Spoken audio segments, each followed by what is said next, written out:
Bien, vamos ahora a leer la palabra de Dios en el libro de Éxodo, en el capítulo 20. Éxodo, capítulo 20, un versículo solo, el versículo 17.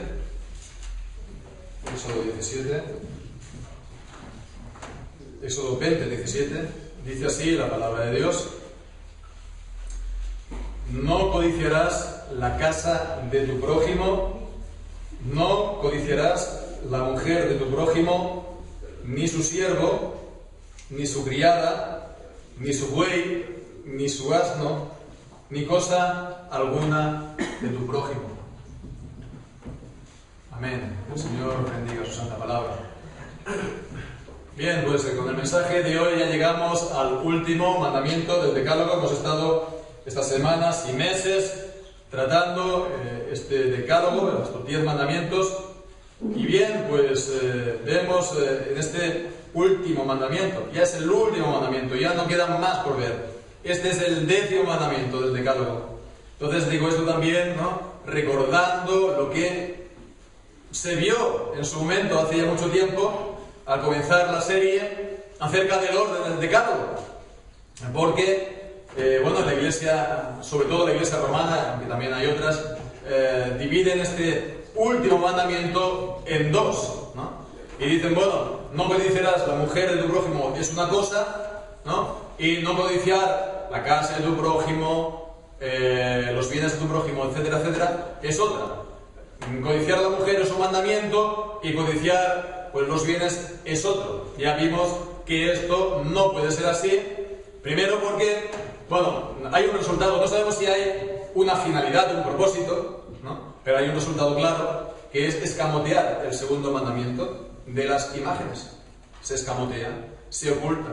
No te harás imágenes para adorarlas. El segundo mandamiento que prohíbe el uso de las imágenes en el culto y en la adoración a Dios, y por extensión todas las cosas que el Señor no ha ordenado, que el Señor no ha instituido directamente en su santa palabra. Entonces, ese es el resultado. Y por otro lado, no puede ser porque vemos este mismo orden. El orden aquí en Éxodo 20, 17, primero dice: no codiciarás la casa de tu prójimo, no codiciarás la mujer de tu prójimo. Vemos, ¿no? Ni siquiera está comenzando por la mujer de tu prójimo y después la casa de tu prójimo. Y está utilizando esta misma palabra: no codiciarás. Los que dividen este mandamiento, muchas veces están, razonando, diciendo que en el Deuteronomio, capítulo 5, allí el orden es distinto. Y ahí lo podemos ver si queremos.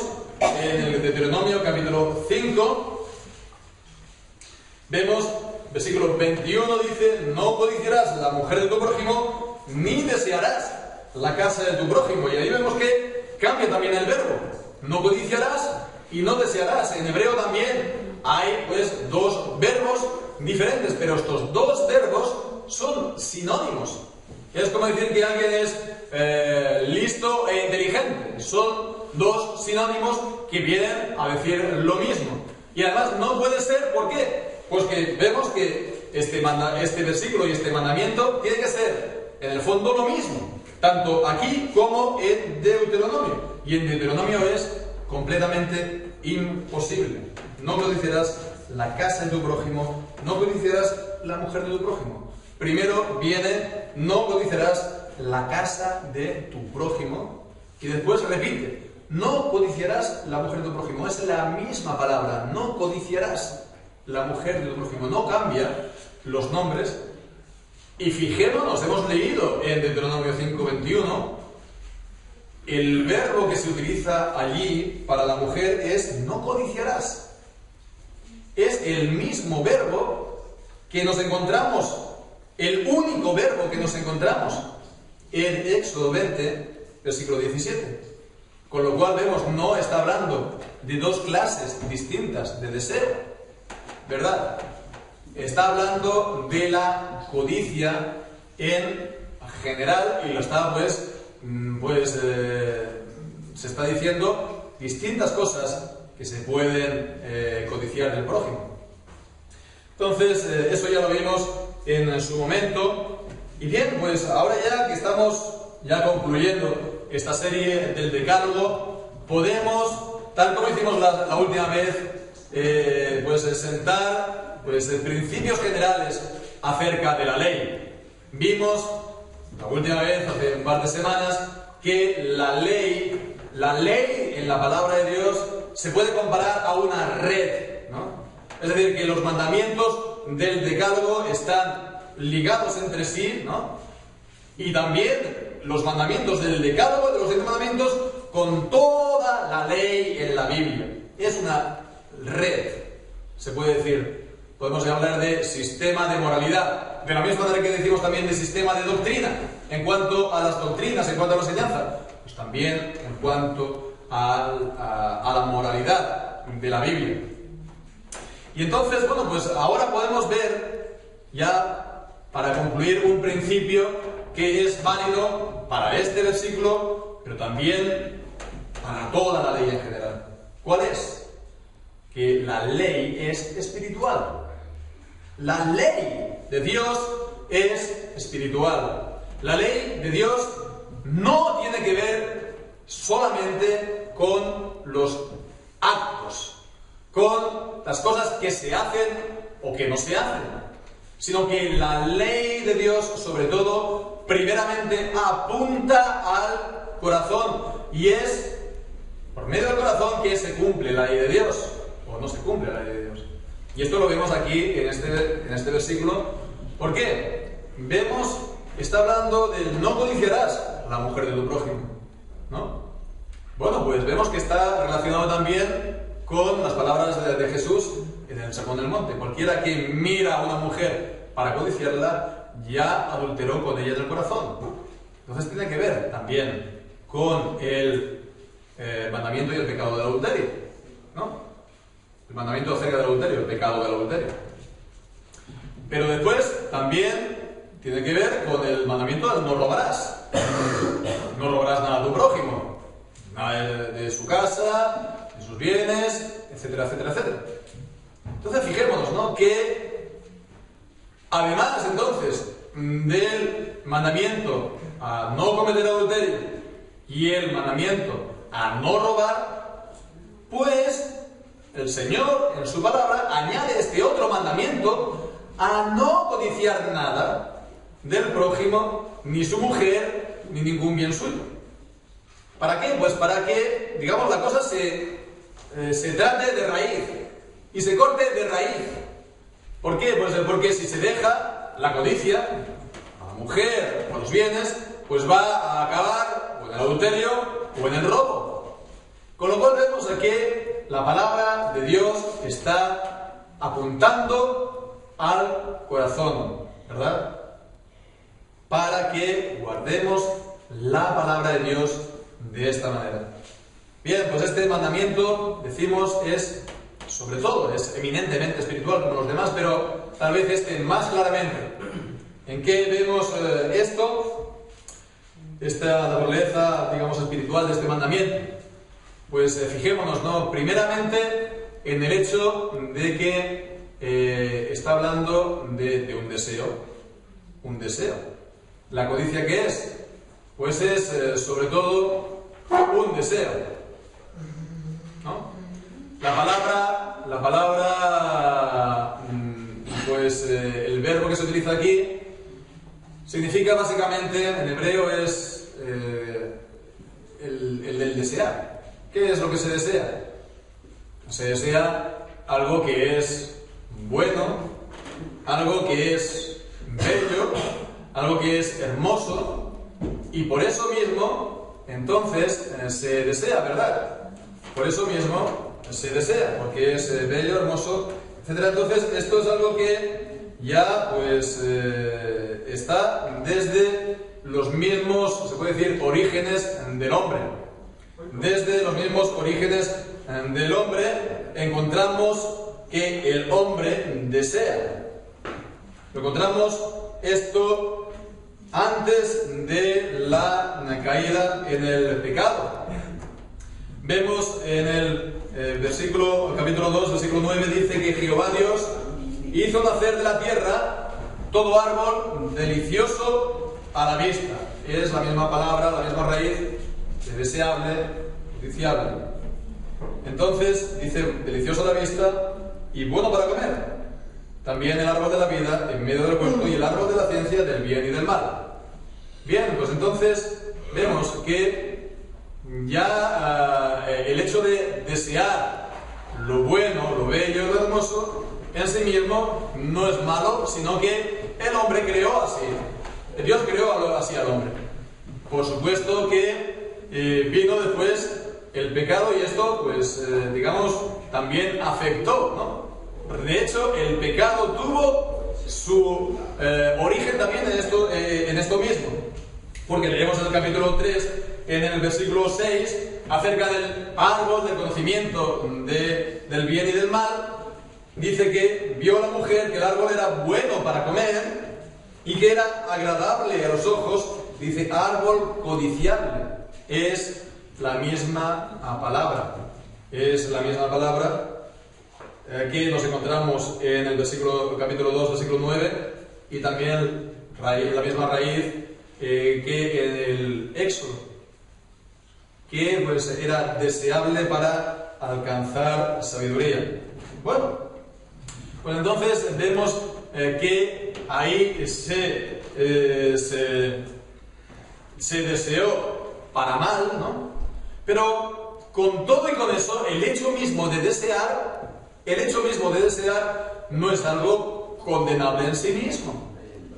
Encontramos esta misma palabra a lo largo de la Escritura, pero sobre todo, por ejemplo, nos la encontramos en el libro de Cantares.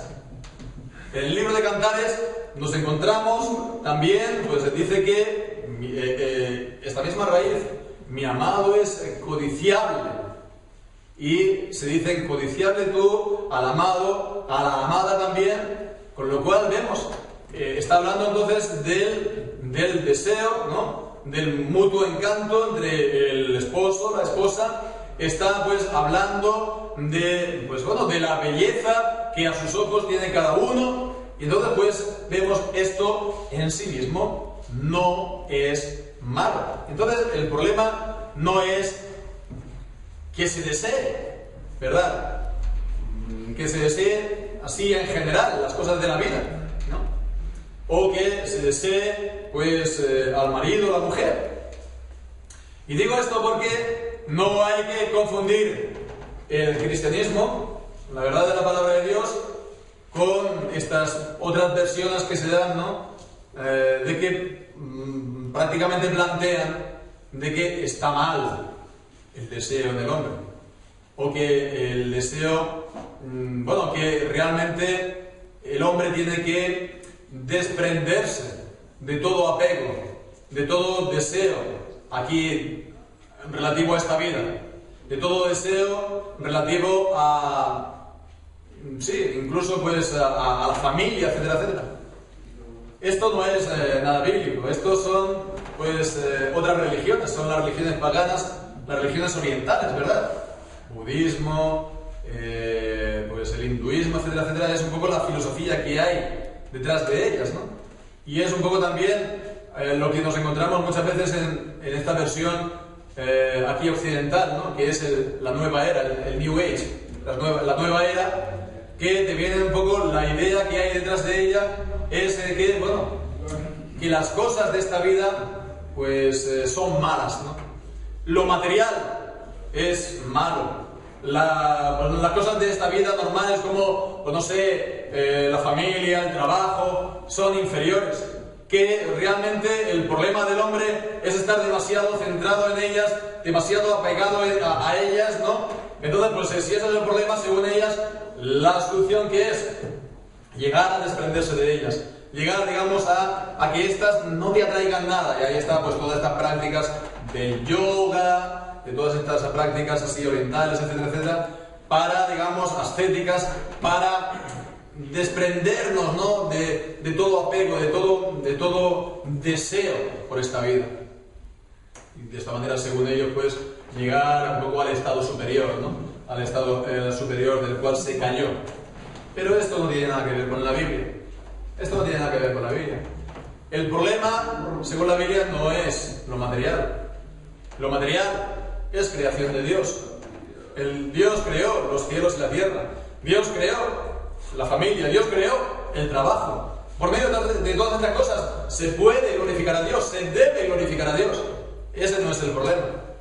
El problema, incluso la Biblia nos presenta la familia, el trabajo, todas las cosas incluso buenas de esta vida como dones de Dios. Podemos mirar el libro de Eclesiastés, lo podemos leer, ¿no? Si podemos emplear un buen tiempo esta tarde, podemos leer el libro de Eclesiastés, son 12 capítulos, si no me equivoco, y ahí veremos cómo se presentan las bendiciones de esta vida, el trabajo, la familia, el disfrutar pues de lo que conseguimos con nuestro trabajo. Todo esto son bendiciones y dones de Dios, ¿sí? Bien, pues entonces no es el problema, digamos, lo material. La caída, pues, no fue que, bueno, el universo, por así decirlo, ha caído en lo material. No, al contrario. El problema no es ese. El problema es que el hombre ha caído en pecado. Y esta caída no es nada de filosofía. No es nada muy complicado. Esta caída en pecado significa simplemente rebelión en contra de Dios. Que el hombre se ha rebelado en contra de su Creador, quien tiene toda la autoridad sobre él y quiere gobernarse a sí mismo pensando que él tiene la sabiduría para hacerlo. Vemos el árbol del conocimiento del bien y del mal. Piensa que puede decir él por sí mismo lo que está bien y lo que está mal sin referirse a Dios, sin contar con Dios. Y pues vivir, en vez de ser como criatura, ser como dioses. Ese es el verdadero problema. La rebelión en contra de Dios. Y bien, pues la solución es completamente distinta. La solución en las religiones orientales es, bueno, pues hacer prácticas de yoga, ascéticas, ponerte vegetariano, para que, digamos, tu cuerpo, tu ser, digamos, cada vez se desprenda más de esta vida. No, la solución está en la reconciliación con Dios, en reconciliarse con Dios. Uno se ha rebelado, pues entonces uno someterse a Dios, arrepentirse, por lo tanto, de su rebeldía, arrepentirse, por lo tanto, de su rebelión contra Dios, arrepentirse de todos sus pecados y aceptar el único medio de reconciliación con Dios, que es Jesucristo. Que es Jesucristo quien dio su vida por el pecado, que entregó su vida como sacrificio por el pecado. Y es la única manera de reconciliarnos. Cristo ya ha hecho la reconciliación, como nos enseña 2 Corintios capítulo 5. Él ya ha hecho la reconciliación. Y entonces está anunciando el mensaje de reconciliación, de que por parte de Dios, Él ya ha provisto al hombre la manera de ser reconciliado. El hombre ha de poner su enemistad, ha de inclinar la cabeza, ha de arrepentirse por todos sus pecados y ha de confiar solamente en Cristo para salvación. Bien, pues entonces, si el problema no está, digamos, en el deseo en sí mismo, o en las cosas materiales, ¿verdad?, de esta vida que se desea, entonces, ¿cuál es el problema? ¿Cuál es el problema? En cuanto al deseo, pues ya decimos, no es tanto el deseo en sí, sino es el desear de manera que, como dice también el proverbio, dice, nunca diga basta. Nunca diga basta. siempre más. Siempre más de lo que se desea. Entonces vemos, cuando se desea a alguien así, a una persona, dice la pasión, ¿no? O cuando se desea algo así a una cosa, también pasión o vicio. En todo caso vemos de que cuando se desea de esa manera, ¿verdad? Una persona o una cosa, uno ya no es el dueño. Uno ya deja de ser el dueño. Esa pasión y pues se convierte en un vicio y entonces llega a ser algo que nos controla, algo que nos domina. Dejamos de ser libres y pasamos a ser entonces ¿qué? Esclavos de esa cosa. Entonces es curioso, ¿no? Uno se rebela en contra de Dios pensando que va a ser libre. Entonces, bueno, el problema entonces es que pone su afecto en otras cosas que no son Dios. Y esto es algo, digamos, que en el fondo es normal. En el fondo es normal. ¿Por qué? En el fondo es normal porque, como leemos en Eclesiastés, en el capítulo 3 y en el versículo 11, dice: todo Dios lo hizo hermoso en su tiempo y ha puesto eternidad en el corazón de ellos. Dios ha puesto eternidad en el corazón de ellos y todo lo ha hecho hermoso. Entonces vemos, nosotros tenemos el deseo de la eternidad, el deseo de que las cosas no se acaben. Y las cosas se acaban. Las cosas se acaban, las cosas de esta vida se acaban.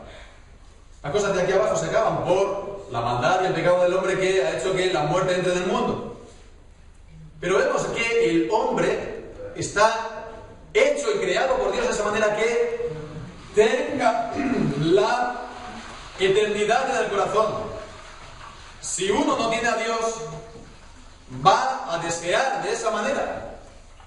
¿Pero a qué? A las cosas que ve, a las cosas de esta vida. Entonces esa es la gran frustración. Esas cosas no te van a solucionar la vida. Esas cosas no te van a procurar la satisfacción. Siempre uno va a querer más. Siempre uno va a quedarse insatisfecho de las cosas, incluso de las personas. Solamente se puede desear de esa manera a Dios, porque solamente Él es eterno y solamente Él da la vida eterna. Dicen pues que Dios ha creado al hombre, y es una frase pero es bien cierta, ¿no? Con un, digamos, agujero en el corazón que solamente se llena con Él, con Dios mismo. Si uno no tiene a Dios en la vida, va a estar deseando las cosas de esta vida como si fueran Dios y se van a poner en el lugar de Dios. Entonces uno, ¿qué va a pasar? Va a acabar siendo pues esclavo de las mismas. No va a tener ninguna libertad. Vemos esto en el caso más claro, en las drogas, ¿no? Uno lo hace pues va pensando que esto va a ser maravilloso, me lo voy a pasar muy bien, voy a ver cosas interesantes, se me va a abrir un poco la mente y al final, ¿qué acaba? Pues uno como, pues eso, un plan miserable, ¿verdad? En todos los sentidos.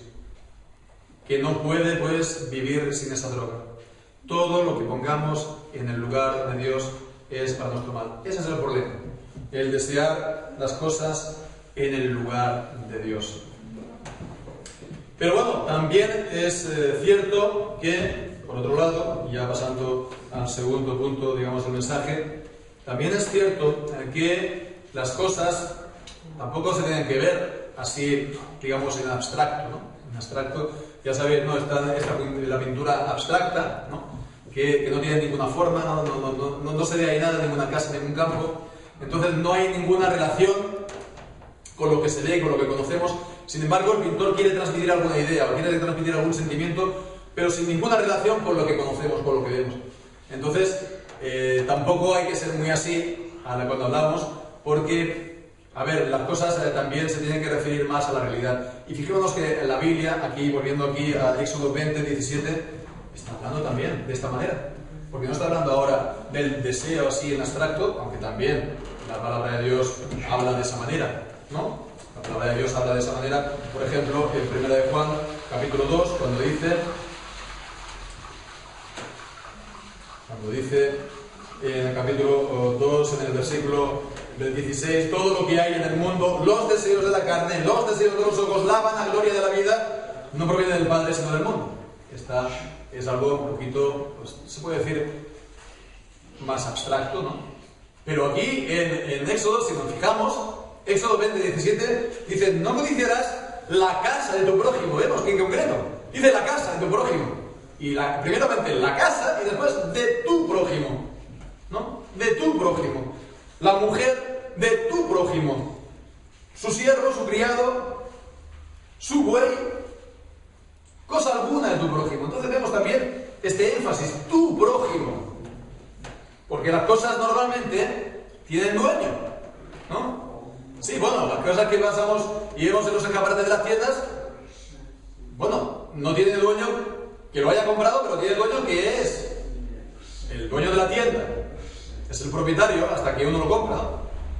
Todo lo que vemos tiene propietario, ¿verdad?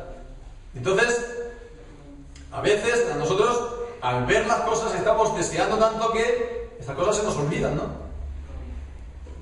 A veces pasa como a los niños pequeños, ¿no? Los niños pequeños les daremos la edad muy pequeñita, a lo mejor hasta un año, ¿no? Cuando empiezan a andar, pues ellos van al parque y están otros niños ahí con los juguetes, con los palos, con los cubos, ¿no? Con todos los instrumentos ahí.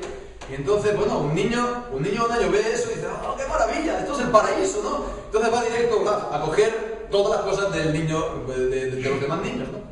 Sin pensar que, bueno, que eso es de otros. Entonces, bueno, pues normalmente el otro también reacciona, le da con el palo en la cabeza y ahora tenemos que seguir corriendo, ¿verdad? A separarnos. Pero eso nos ocurre también a nosotros. Nos ocurre también a nosotros. Vamos por la calle, pasa alguien conociendo un coche grande, ¿verdad? Un cochazo por dentro, pues los asientos de piel acabados de madera. Y dices, ¡qué maravilla, qué corral, qué cochazo!, ¿no? O vas paseando por la calle, por el campo y ves ahí pues un chalet, una casa y ves bien grande, 2, 3 plantas, tiene ahí su jardín, tiene ahí sus árboles frutales, tiene hasta su piscina y dices, esta es mi casa, esta es la que yo quiero para mí. Bueno, la verdad que pasear por la calle o por el campo de esta manera puede llegar a ser un poco complicado, porque siempre estás mirando aquí, allá, esta es mi casa, aquí me gustaría estar, este es mi coche. Se puede ser esto bastante tedioso y bastante repetitivo. Pero fijémonos en que una cosa es desearlo de la gente de los demás. Está mal. Está mal. Está mal el estar deseando todo lo que uno ve de los demás, ¿no? Pero si uno pasa a desear cosas de alguien que uno conoce, ¿verdad? No de alguien el coche de alguien que pasa por la calle, sino el coche de un amigo que yo conozco. No la casa que yo veo en el campo, sino la casa de una amiga que yo conozco, que me fui el otro día a tomar el café en esa casa. Ese es un problema todavía mayor. Ya no es solamente la cuestión de la codicia, sino que aquí también entran más cosas. Entonces es cuando aparece la envidia. La envidia a los demás, que sobre todo conocemos, por las cosas que ellos tienen. Por las cosas que ellos tienen. Por sus casas, por sus ropas, por sus trabajos, por sus familias, su mujer, por su marido, por sus hijos, por cualquier cosa que uno tenga. Entonces la envidia, fijémonos, es una cosa muy fea. Es una cosa muy fea. ¿Por qué? Porque no se queda solamente en el desear en los demás, sino que se mezclan otras ideas o sentimientos, que básicamente es la del aborrecimiento. Se acaba aborreciendo a la persona que uno envidia. Porque uno se establece comparaciones, se compara con él, ¿verdad? Dice, mira este o mira esta, ¿no? ¿Qué ha hecho él para tener esto, no? Mira qué buena vida, mira esta, ¿no? Qué buena vida lleva esta también, ¿no? Y dice, bueno, yo ¿por qué no llevo esa vida? Si yo soy mejor que él, soy más inteligente. Lo que pasa es que no he tenido pues las oportunidades, ¿no? O lo que sea. Uno entonces se compara y de esa manera pues uno acaba aborreciendo a la otra persona. Y entonces eso es una cosa muy, decimos, fea, ¿verdad? Y eso es algo, fijémonos de que la palabra de Dios nos habla de estos celos, de estas envidias, como siempre una obra de la carne. Podemos leer en Gálatas capítulo 5, están los frutos del Espíritu, vamos a ver las obras también de la carne. Leemos en Gálatas capítulo 5, es decir, de nuestra naturaleza pecaminosa, de nuestro corazón sin regenerar, en rebeldía en contra de Dios. Es una marca, pues, del pecado, es una marca del estado de pecado en los hombres. Dice en el capítulo 5, versículo 19, manifiestas son las obras de la carne, que son adulterio, fornicación, inmundicia, lascivia, idolatría, hechicería. Fijémonos, enemistades, pleitos, celos, iras, contiendas, disensiones, herejías y dice envidias, homicidios, borracheras, orgías y cosas semejantes a estas. Entonces vemos que siempre va estas cosas cogidas de la mano. Va cogida de la mano la codicia, con los celos, con las envidias, con las enemistades, con los pleitos, las contiendas. Y es por eso por lo que también leemos en Santiago, capítulo 4, podemos leer allí también.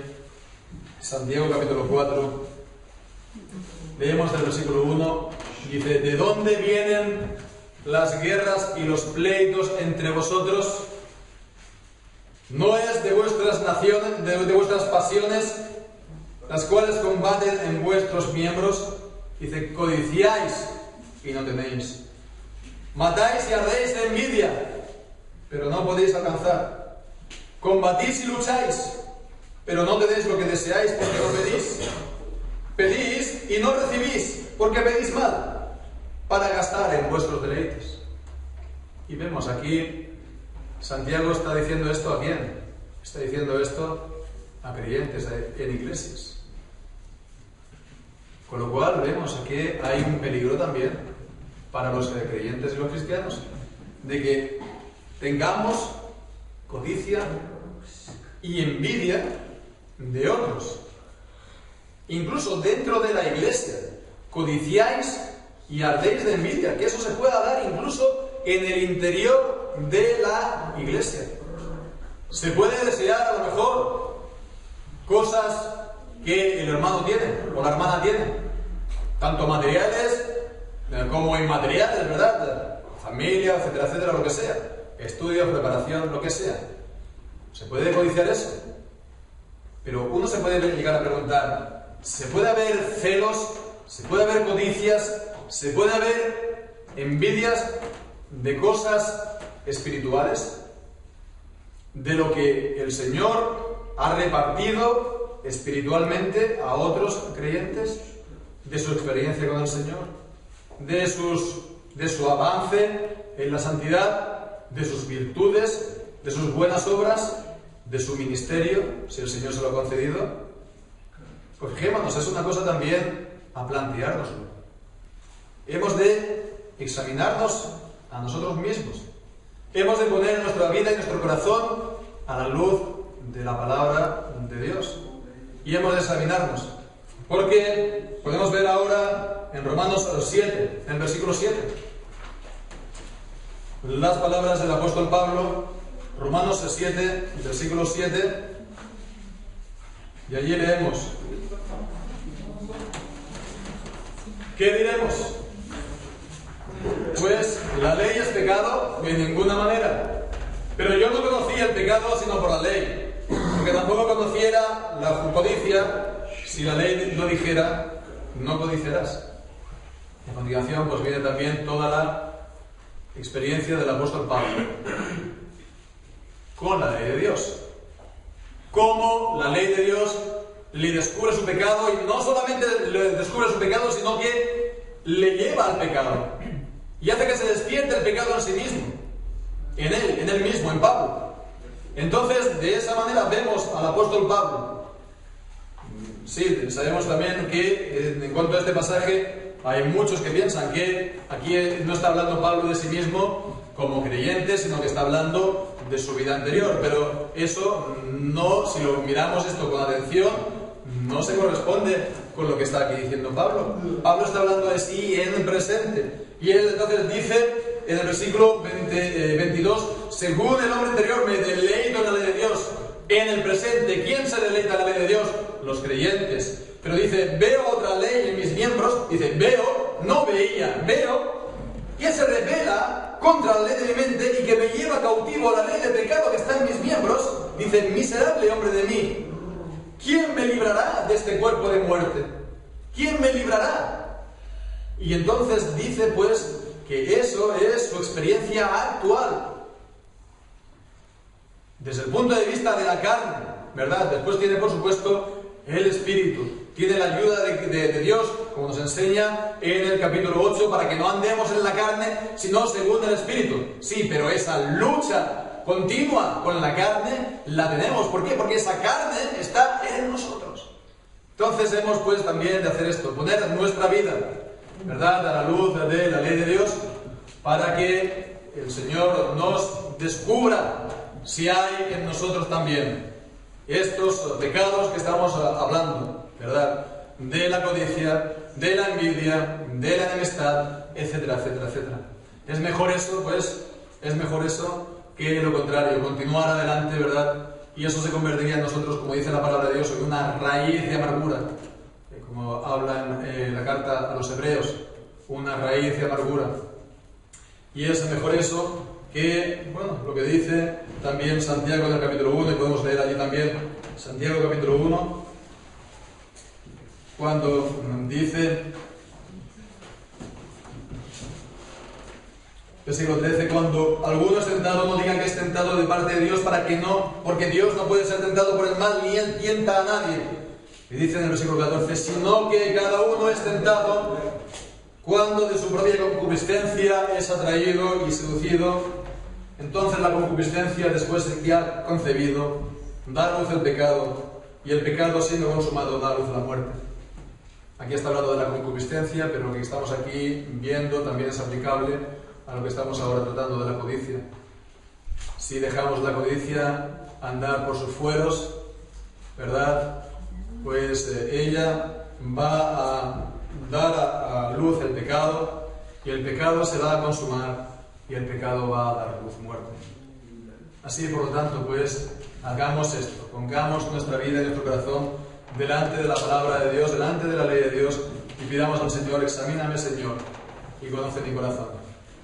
Pero bien, ahora, habiendo visto esto, veamos ahora qué podemos hacer para no caer en este pecado, sino más bien para mantenernos y cumplir la palabra de Dios, ¿verdad?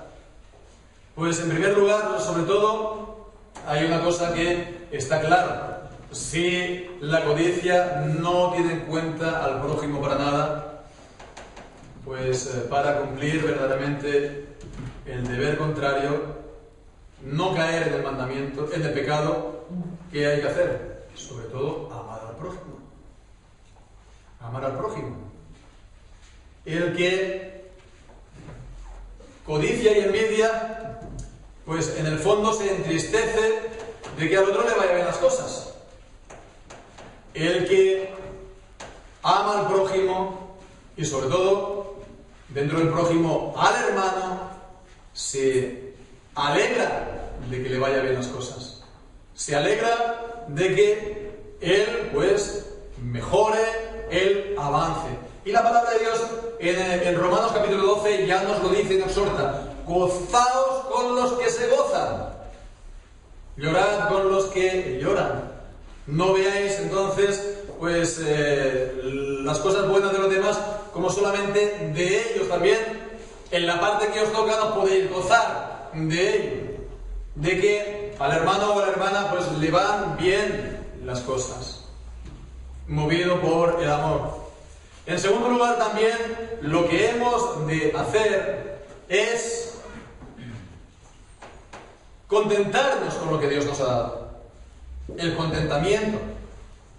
Hubo un autor puritano que escribió, un inglés del siglo, creo, XVII, que escribió un libro que dice el contentamiento cristiano, esa rara joya. La rara joya del contentamiento cristiano. Porque es una rara joya. Es una joya, pero es rara de ver. De un cristiano que está contento. Contento con lo mucho o con lo poco que el Señor ha dado. Ya me está bien, porque me lo ha dado el Señor, y gloria a Dios. El contentamiento, ¿no? Lo que me ha dado ya está bien. Y nos dice la palabra de Dios en 1 de Timoteo, capítulo 6, de que de gran ganancia es la piedad acompañada de contentamiento. La piedad a Dios, el amar a Dios, el orar a Dios, el seguir los caminos de Dios con contentamiento, con lo que Él nos da, es una gran ganancia. Podemos pensar que de otra manera vamos a ganar más, pero la ganancia buena y duradera es esta, la piedad acompañada de contentamiento. También, en tercer lugar, el apreciar lo bueno que el Señor nos da. El Señor lo que nos da es mucho más de lo que tal vez nosotros nos damos cuenta. Al compararnos con otros, a lo mejor entonces lo vemos incluso menos. Pero el Señor nos da abundantemente, sobreabundantemente. Hemos de mirar las cosas que el Señor nos ha dado y decir, sí, Señor, amén. Salmo 16. Es hermosa la heredad que me ha tocado y las cuerdas me cayeron en lugares deleitosos. Hemos pues de decir esto, ¿verdad? Estar contento con lo que Dios me ha dado.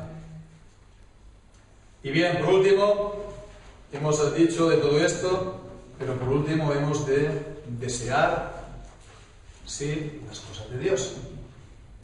Hemos de desear las cosas de Dios. Hemos de desear las cosas de Dios. Salmo 19, la palabra de Dios. Dice, Salmo 19, versículos 9 y 10, el temor de Jehová es limpio, que permanece para siempre. Los juicios de Jehová son verdad, todos justos, y dice, deseables son, más que el oro y más que mucho oro afinado. La palabra de Dios es deseable. La palabra de Dios es codiciable. Podemos desearla porque es buena, porque nos hace bien. Es desear entonces la palabra de Dios, desear seguir a Dios, desear servir a Dios. 1 Timoteo capítulo 3 está hablando del obispado, pero creo que se puede aplicar a todo creyente. Dice, ¿quién anhela obispado? Buena obra desea. Y los verbos que se utilizan ahí en el griego y en el original son muy fuertes. Habla de pasión, desear con ganas el servir a Dios. En el obispado, como cualquier otra cosa, ¿verdad? A lo mejor el Señor nos va a dar el ministerio de predicador, o el ministerio de, no sé, de doctor, de hablar a grandes multitudes, de evangelista. Pero el Señor nos puede dar el ministerio, por ejemplo, de la oración, de estar intercediendo, ¿verdad?, los unos por los otros, y orar mucho por las necesidades de los demás. Y qué ministerio más hermoso, qué ministerio más bello, el que alguien esté orando continuamente delante de Dios por las necesidades de los hermanos y aún del mundo. Qué cosa más bella. No hay ningún, digamos, cristiano de segunda. Todo lo que el Señor nos ha dado es hermoso. Todo lo que podemos hacer para el Señor es bueno. En el plano, digamos, del mundo, alguien pues, puede que no sea un empresario y no llegue a ser empresario toda la vida. Nadie, ¿no? En toda la vida. Pero el Señor le da el poder trabajar con sus manos y alimentar a su mujer y a sus hijos con el trabajo de sus manos. Y qué cosa más digna es esta también. Qué cosa más hermosa es esta. Con lo cual vemos aquí lo que el Señor nos da. Lo hemos de valorar y, bueno, pues desear aquello que nos ha dado más y más. Desear poner también, pues, las cosas de Dios. Desear, pues, las cosas de lo alto, como leemos en Colosenses. Podemos leer allí en el capítulo 3, Colosenses capítulo 3.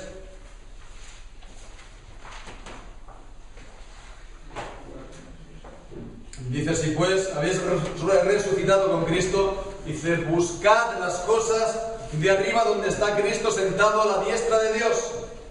Poned la mira en las cosas de arriba, vamos, poned la mira, mirad a ellas, buscadlas, ¿no? Deseadlas, no en las de la tierra, porque habéis muerto y vuestra vida está escondida con Cristo en Dios. Cuando Cristo, vuestra vida, se manifieste, vosotros también seréis manifestados juntamente con Él en gloria. Cristo, vuestra vida. Y por último, pues, desear a Cristo. Desear más y más de Cristo. Ciertamente, como dice también Pablo en Filipenses 1, dice, desear estar con Cristo, lo cual me es muchísimo mejor. Dice, mejor incluso que la vida, dice. Mejor que la vida me es estar juntamente con Cristo. Dice, pero bueno, estar aquí también, pues, es necesario por vosotros. Pero fijémonos, hemos de desear a Cristo de esta manera. Desear estar con Cristo. Se desea al amado, se desea a la amada, se desea, pues, a la mujer hermosa, se desea al varón hermoso. ¿Cuánto, pues, más hemos de desear estar con Cristo, desear a Cristo? ¡Qué belleza hay en Cristo! ¡Qué belleza hay en nuestro Salvador! ¡Qué belleza hay en Él! No hay en Él ninguna tacha, no hay en Él ningún defecto, como nos dice el Salmo 45. Y como también, pues si lo leemos pensando en Cristo, el Cantar de los Cantares. No hay ninguna fallo en Cristo, ningún defecto en Él. Él además nos ama y nos ama hasta el punto que entregó su vida por nosotros. Vemos, es aquel que al ver a su amada en peligro se sacrifica por ella. Se pone a morir, pasa por la muerte en lugar de ella. Así Él nos ha amado.